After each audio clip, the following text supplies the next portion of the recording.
बातमी मुलुंडमधून येते। मुलुंडमध्ये भाजप उमेदवार मिहिर कोटेचा यांच्या कार्यालयाजवळ शिवसेना उद्धव बाळासाहेब ठाकरे गटाचा राडा पाहायला मिळतोय। कोटेचा यांच्या कार्यालयाच्या जवळ पैसे वाटप केल्याचा उद्धव बाळासाहेब ठाकरे पक्षाच्या कार्यकर्त्यांचा आरोप आहे। घटनास्थळी पोलीस दाखल झालेत आणि कार्यकर्त्यांना शांत करण्याचा प्रयत्न केला आहे।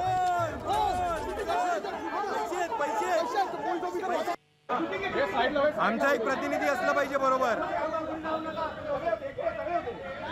हे आता आले बाहेर।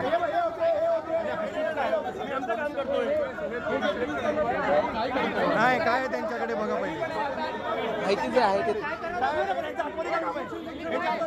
काय याच्यामध्ये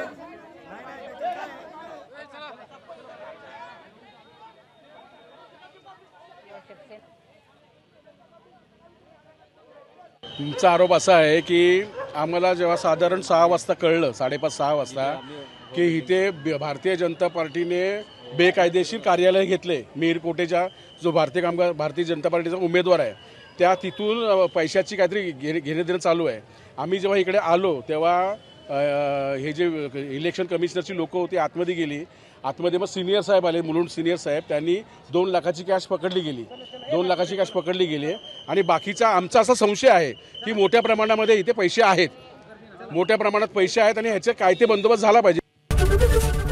एबीपी माझा, उघडा डोळे बघा नीट।